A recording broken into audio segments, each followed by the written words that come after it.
అన్ని ధర్మాలు, అన్ని జాతులు, అన్ని ప్రాంతాలు, అన్ని దేశాలు అన్ని సుఖంతో ఉండాలని కోరుకునేది సనాతన ధర్మం. అలాంటి సనాతన ధర్మానికి నిలువెత్తు ప్రతిరూపం శ్రీరామచంద్రమూర్తి. రామో విగ్రహవాన్ ధర్మ అంటాం. ధర్మానికి నిలువెత్తు స్వరూపమైన సాక్షాత్తు శ్రీ మహావిష్ణు అవతారమైన అదే కలియుగంలో మనం శ్రీ వెంకటేశ్వరుడు, బాలాజీ, పెరుమాళ్ అనే భక్తి శ్రద్ధలతోటి కొలుచుకునే తిరుమలలో వెలిసిన 7 కొండల వారికి ప్రసాదంలో అపచారం జరిగింది.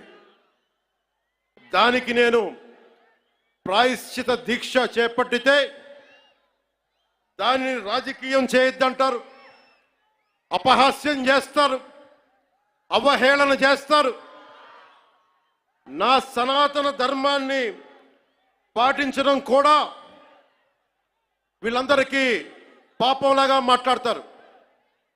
When I practice my dharma, when I practice my Sanatana Hindu dharma, these so-called pseudo-intellectuals try to put me down, try to put us down, try to mock at us, try to ridicule us. This is what an average Sanatani Hindu has to go through in the land of Bharat.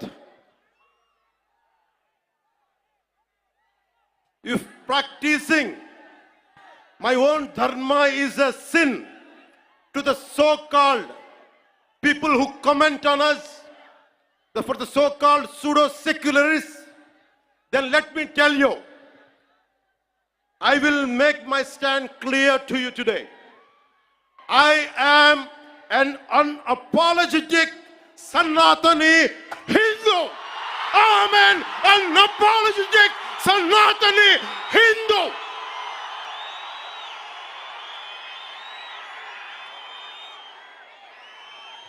But I will respect Islam.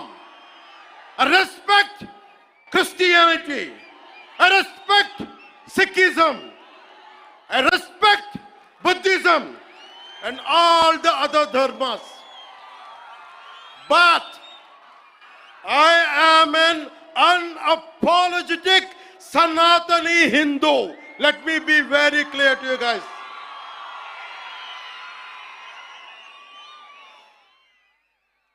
And I will also safeguard.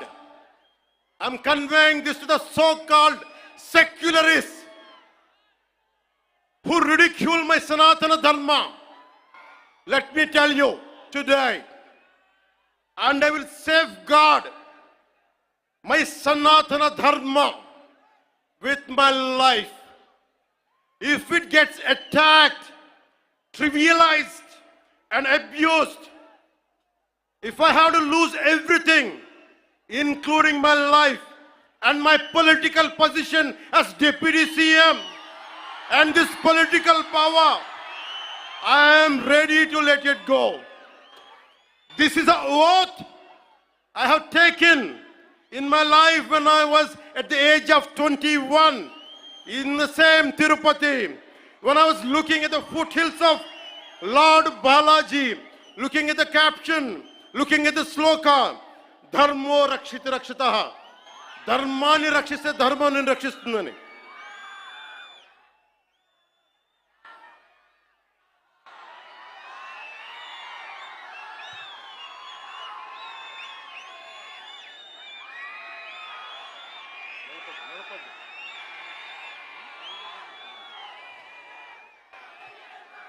ఇక్కడున్న మీ అందరికీ తెలుసు, నేను ధర్మం పట్టుకుని నిలబడ్డాను ఇన్ని సంవత్సరాలు. ఎప్పుడు ధర్మం తప్పలా. ఇదే సభలు చేసేటప్పుడు నమాజ్ వినిపిస్తే ఆపేసి నా గౌరవాన్ని ప్రకటించిన వాడిని. 1 కాదు 2 కాదు, అనేక పర్యాయాలు. నిన్న నా కూతుర్ని రష్యన్ ఆర్థడాక్సీ వాళ్ళ మదర్, రష్యన్ ఆర్థడాక్సీ చర్చికి సంబంధించిన వ్యక్తులు నా కూతుర్ని తిరుమల తీసుకెళ్తే అది నేను ఇంట్లో పూజలు చేసినా కానీ ఇక్కడికి వచ్చి నేను నా చిత్తశుద్ధి చూపించాను. నా కూతురి చేత డిక్లరేషన్ ఇప్పించాను. నేను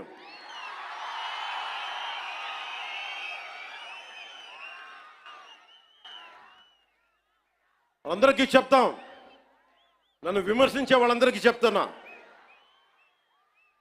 ఏ రస్తా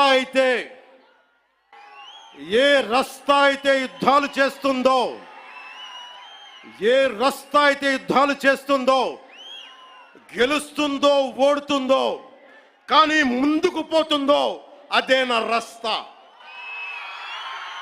ఏ రస్తాలో కూడా సంకెళ్ళు కూడా సవాల్ చేస్తాయో, ఏ రస్తాలో కూడా అపజయం కూడా అగ్ని జ్వాలై మండుతుందో అదే నా రస్తా.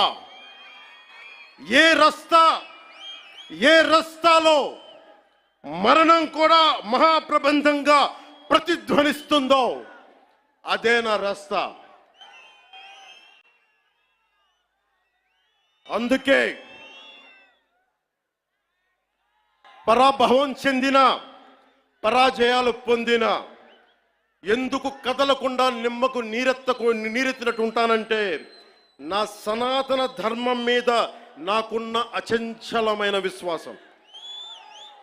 ఈ మధ్యన సనాతన ధర్మం ఒక వైరస్, దాన్ని అంతం చేస్తాం అంటున్నారు కొందరు. గతంలో శ్రీరామచంద్రుణ్ణి, మనందరం కొలిచే శ్రీరామచంద్రుణ్ణి కొన్ని దశాబ్దాల క్రితం పాదరక్షలతో కొడుతూ, చెప్పులతో కొడుతూ, ఊరేగింపుతో తీసుకెళ్లారు.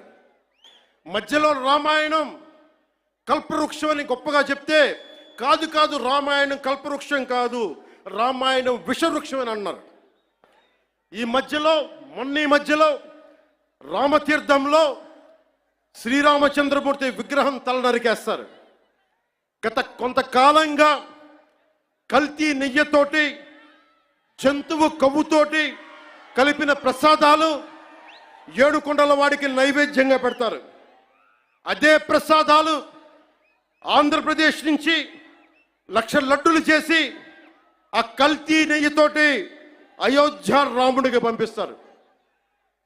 దేశ ప్రతిపక్ష నాయకుడు అయోధ్య రామాలయాన్ని ప్రారంభోత్సవాన్ని నాచ్